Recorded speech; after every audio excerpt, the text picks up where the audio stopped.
Hey, what's up? So my friend Darren just sent me this video that shows him making coffee at his bike shop, and he sent it to me. And if you don't know Darren, then you probably would just think that it's just a normal video of a guy making coffee, maybe kind of a weird-looking guy making coffee, but just a guy making coffee.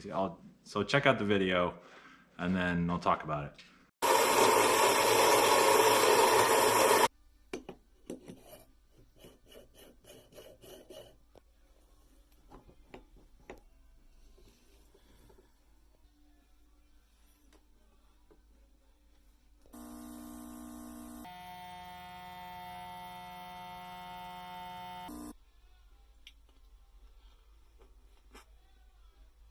So that's Darren making coffee, and what you may not understand from watching that is that Darren is trolling me with this video because he's saying, look at this great coffee I get to make every day, and I get to drink it, and you don't, and it's super good, and you don't get to have that coffee. So I thought I'd make a response to that because I think the thing that Darren doesn't know is that I actually make pretty good coffee myself, and I have some tricks that I don't think he's aware of. So I'm going to share those tricks with you guys today, and then Darren will see how some good coffee is actually made. So check it out. So when you make good coffee, obviously there's a few things you need. You need a coffee machine of some kind. You need a grinder, and obviously you need coffee. Hey Sarah, where's our coffee? Under the sink. What? Under the sink. Oh right. Yeah, so let's see, we got, yeah, here we go. Some coffee. Now you notice in Darren's video, he used whole beans and he grinds them and then he has coffee grounds. And I'm gonna tell you a hidden secret that not many people know, which is that it's better to use ground coffee like this. Because, well, for one thing, you can use it for a lot more things. The other day we got stuck in the driveway in the snow, and I was able to put some of this under the tires, and we got right out. And if you try that, I've tried it with whole beans, and it doesn't work. You just like slip on the beans, so you can't get out of the snow. So it's like, you know, we're killing multiple birds with one stone by getting ground coffee. And the other thing is you can still grind it. You know, because good coffee has to go through a burr grinder, and people think that if you get grounds, you know, like you've messed up that process, but you haven't. You can still do it. So that's where we're going to start. So the first thing, we're going to take some of this coffee and we're going to put it in the grinder.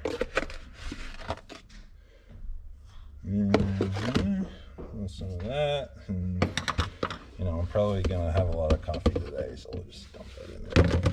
Right. Okay. And then we're going to let me just switch my hands around so I can hold the thing. Oh, one thing I forgot to mention is that you want your grinder set to super fine or Turkish. And don't worry, you don't have to know Turkish in order to make the coffee. You don't have to be able to speak Turkish because the grinder doesn't. It'll respond no matter what language you speak, because you just press the button. So don't worry about that.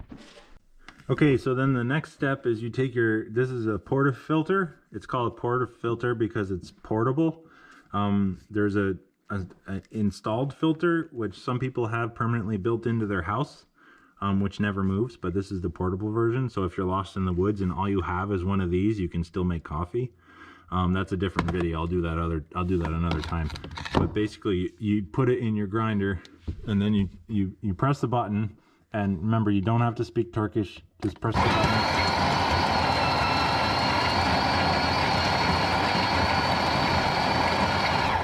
You fill that up with some coffee that's now ground. See, it was ground and now it's ground. It's still ground, and it's more ground. It's even better ground than Darren's.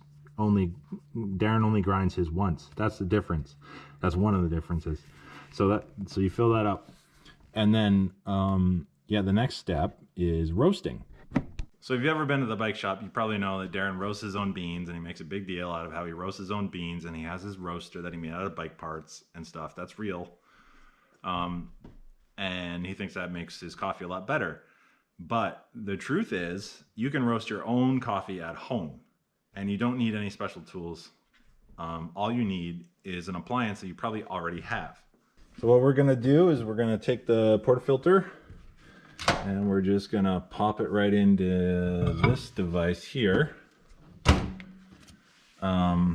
which is, you may recognize this, you probably have one. It's called a microwave oven. And all you have to do is roast your coffee for 19 minutes on high. And then 19 minutes is it's the exact amount of time that it takes to get the perfect roast. I've tested this up and down, and 19 minutes is where we land. So it's perfect. If you roast 19 minutes, you'll get it right every time. So 19 minutes, and we're just gonna hit start. And then, yeah, I'll see you in a few.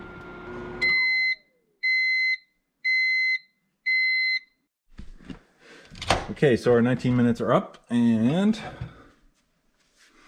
oh, it smells delicious. That is some freshly twice ground roasted coffee right there. So we've got our coffee roasted, it's ground. The next step is the pressure. The pressure is very important. You'll see, you noticed in Darrin's video, he had that little doohickey thing that he screwed on, and it metered out this exact amount of pressure. That's fine, but not everyone has that. And honestly, those things don't always work because they're manufactured in places where the tolerances are not very exact. So you think you're getting this pressure, but you're not. So the best way to do it is by feel. So you're going to take your portafilter, and you're going to take your tamper, which is just, you know, a metal thing that goes on top like this. But the trick is to get the pressure exactly right, you want to use a hammer or a mallet like this, and you want to hit it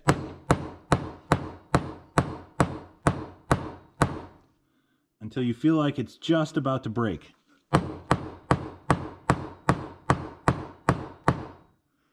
And that's perfect. That's exactly when you feel it in your hand.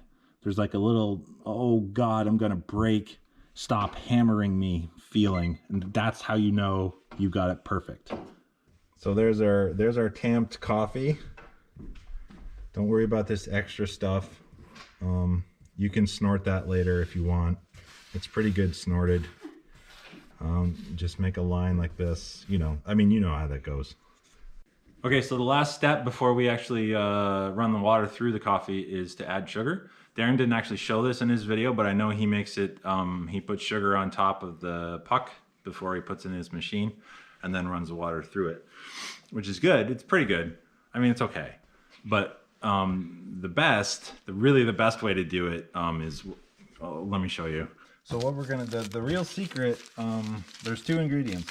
The first is artificial sweetener. Make sure it has aspartame in it. That's really important. The aspartame is what really gets it that kick.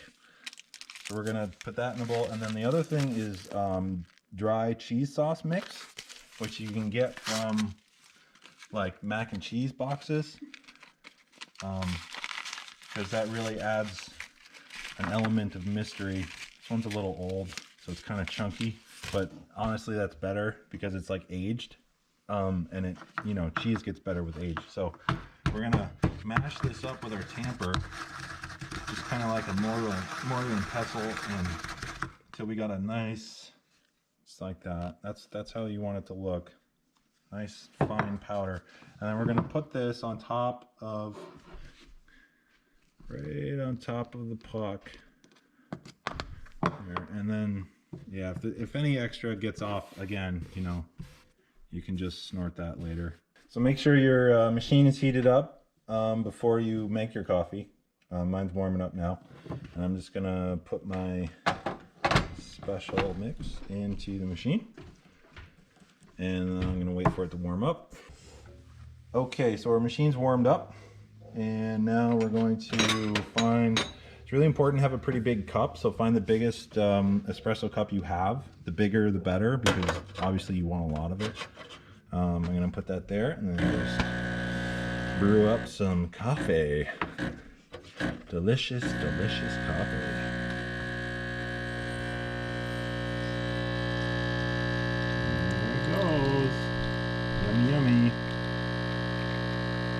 be in my tummy.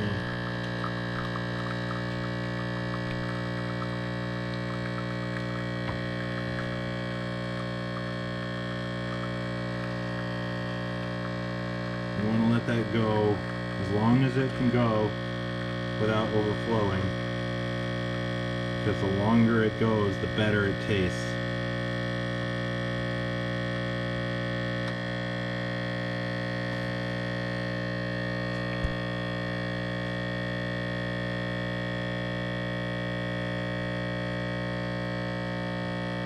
There we go.